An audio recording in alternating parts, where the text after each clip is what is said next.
Hey, trucked up guys and gals. No, I'm not kidding. The title is not clickbait. This is for real. After all the crap I've been through and finally getting down to the business of replacing my written off lightning flash, deciding what my next EV truck would be, only days before closing the deal and taking ownership, the deal was blown apart after a sudden recall, and the underlying automaker destroyed my purchase while also taking its sweet time about fixing the problem. So stick out your thumb and help me hitch a ride so I can finally get back to being totally trucked up.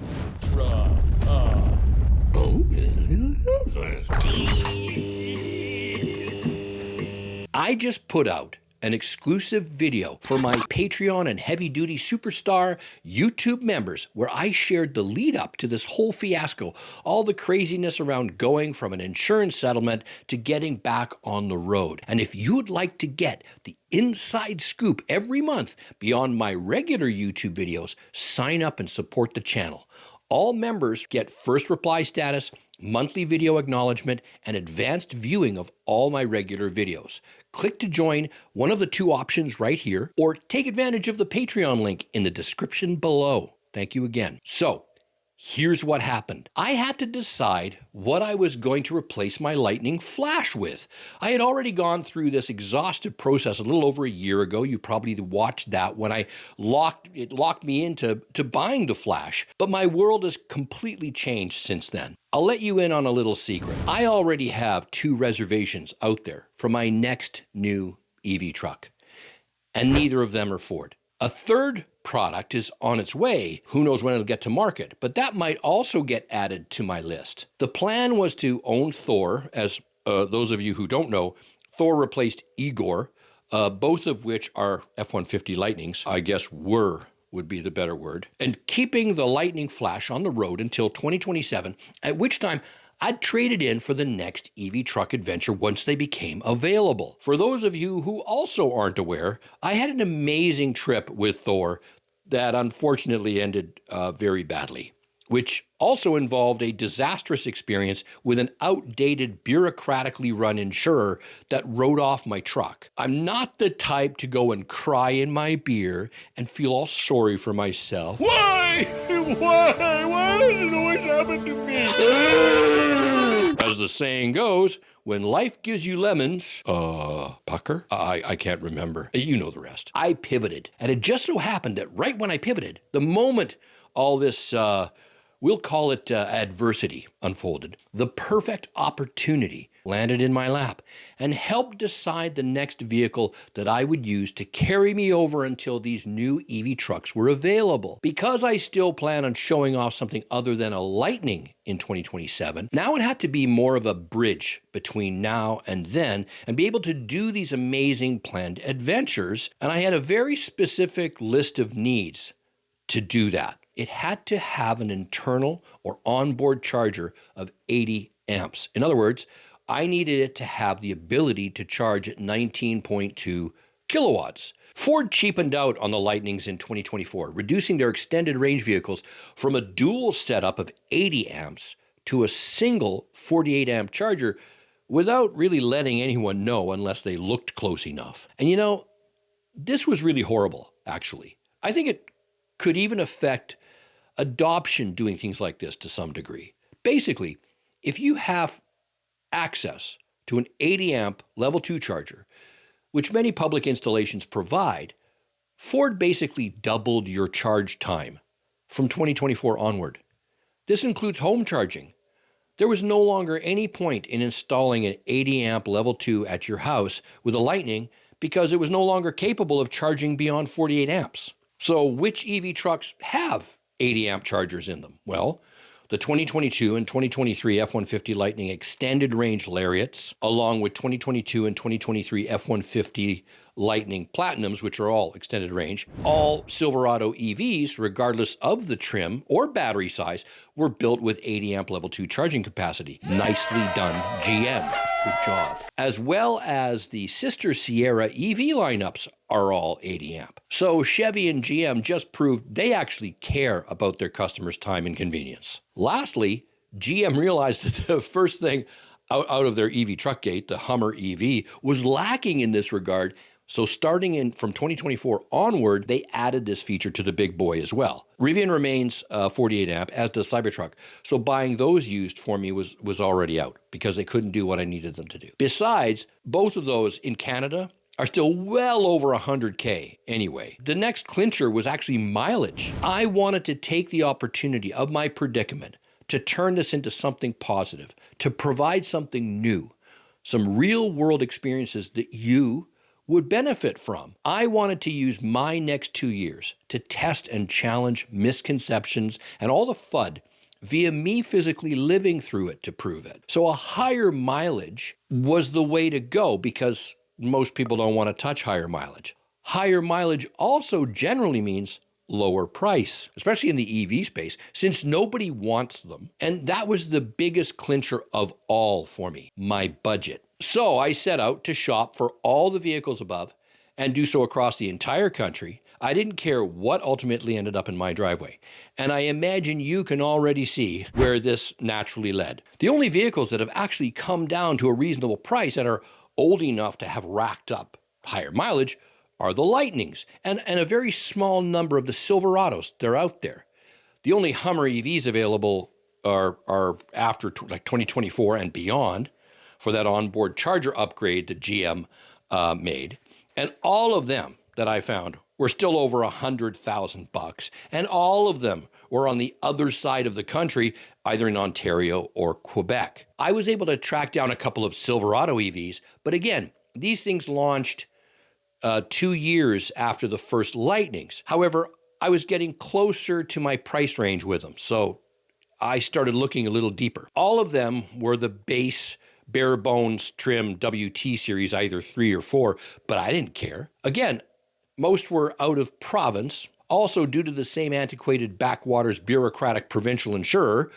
Bringing anything in from out of province in Canada is a logistical nightmare, requiring all kinds of stuff and inspections, which ultimately screwed me, as you'll see. I then discovered that many of the experiments and integrations I had planned for my new test subject might not be as easily accessible via GM's OBD, the interlink, the little plug down the bottom in the software that you can run. Unlike Ford, the tools are more limited for the average user. And to integrate proprietary functions into the truck could potentially be more difficult. But the brilliant engineers behind some of these amazing developments and ideas that are coming forward now figure they might be able to work around it anyway. The deal breaker to date on the Silverados is that the best deal I could get on a 2024 base Silverado EV trim was still $10K more than the top platinum trim 2022 Lightnings. And that, unfortunately, led me right back to them. And I say unfortunately for 2 reasons.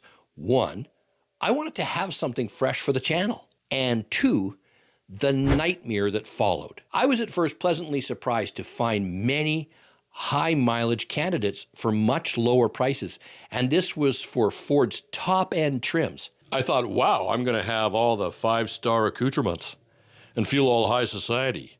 But no, fate had something far more sinister in store for me. A lot of them, again, were from out of province. So I began the painful process of planning to either fly out in the middle of winter, get temporary transport insurance riders in place for each of the provinces I was going to have to drive back through, 6 of them in total, at about $100 a pop, then drive the 5,000 kilometers or 3,500 miles back home, likely in a frickin' polar vortex blizzard, only to not be allowed to drive the vehicle in my own province until after it had passed an out-of-province safety inspection that can only be done in the province by an ICBC-approved inspection facility.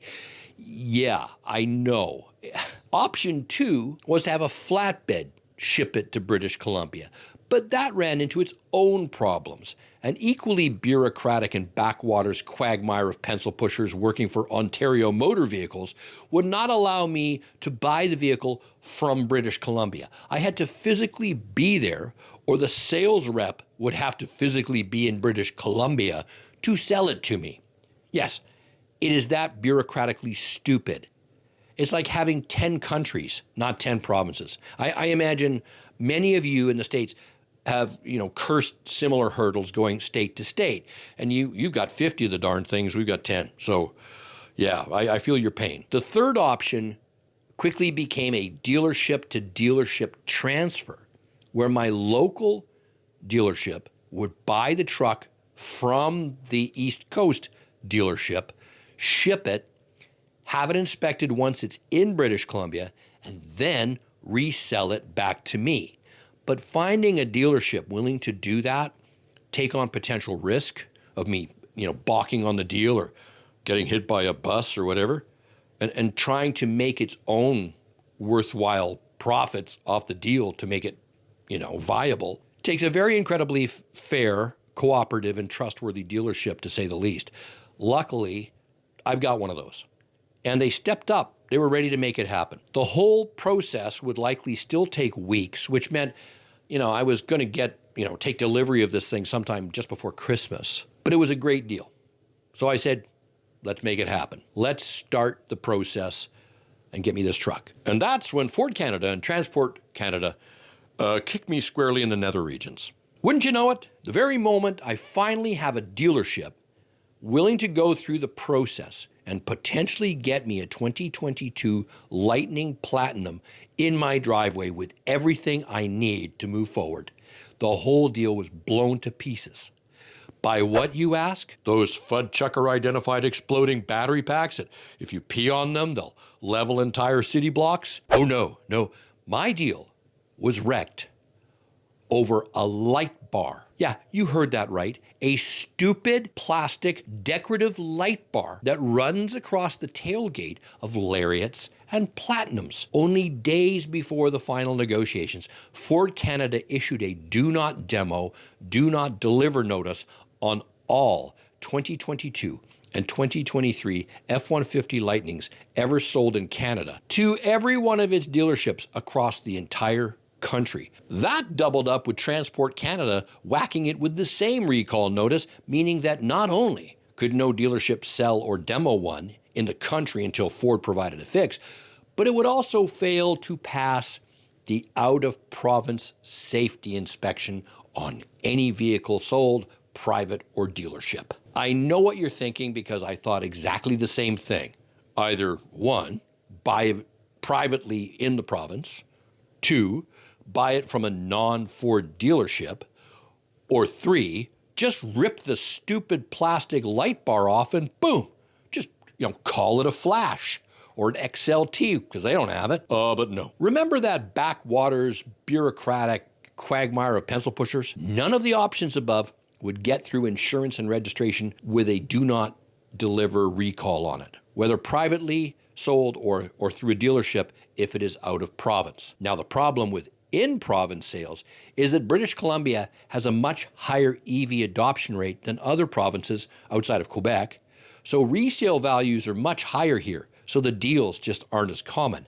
And it seems that back in 2022 and 2023, many of the Lightning orders, especially the higher trim ones, shipped first to the east instead of to the west, which makes sense. Ford could literally drive them across the border from Michigan into Windsor and have them on the dealership lot in like an hour or two versus days or weeks to the west. Meanwhile, Ford Canada put out a notice that it has no current solution to this issue, nor an inspection process to determine which vehicles are affected, but expected to have a solution sometime in Q1 of 2026. That's right, sometime before March of next year. Supposedly, these damn things have had a series of recalls and fixes done to them. In fact, the current recall seems to be a recall on the other recall's fix, that the fix didn't fix it, and now it needs a refix fix. Supposedly, these things are cracking and water is getting inside them, and then they are electrically tied somehow via the same wiring to the taillights, and they are arbitrarily turning on and off and flickering and potentially triggering brake lights and causing people to smash into one another. There you have it. I literally had my deal killed by a stupid plastic frickin' light bar, and there is no way around it until Ford pulls its finger out of its butt. But these are used vehicles. What incentive does Ford have to act quickly on this? None, obviously, based on its response. At this point, I'm trying to find a sales workaround here in BC, or to revisit the Silverado WT3 or WT4 and see if there's still an engineering question to be answered, or whether it's practical to do the things that I want to do with it. Is it okay to do the things that I've already done with the Lightning because of the undercarriage plating? There's no armor plating there. Could I get a skid plate? Got to look into all of that. And the engineering side of things and the technical side of things with the OBD and the programming and everything else, that's far beyond my personal knowledge. But the Silverado EV has now been added back to my hunt. We'll see what comes to pass. But unless Ford hits the gas, it might be a bit of a wait before I can get my own EV truck again. I'm holding out hope that I can find a solution, a local one. And I might even look at a 30 or 60-day rental of a Rivian R1T or a Cybertruck if I can find one in British Columbia, so that we can have some fun and take a trucked up look at these two EV trucks in far more detail, since I would love to show them off while I wait. But again, so far, no luck on that front. As things develop, you know that you will be the first to know what the heck I'm up to. In the meantime, because of all of you, we are approaching some unbelievable milestones for my little channel. But we could get there a lot quicker with a little extra nudge. Many of you are always returning to my channel. Thank you so much. But only 19% of you have clicked the like or subscribe button. That single action determines how well my channel does. So if you like what you see, please join this community. As always, thanks for watching.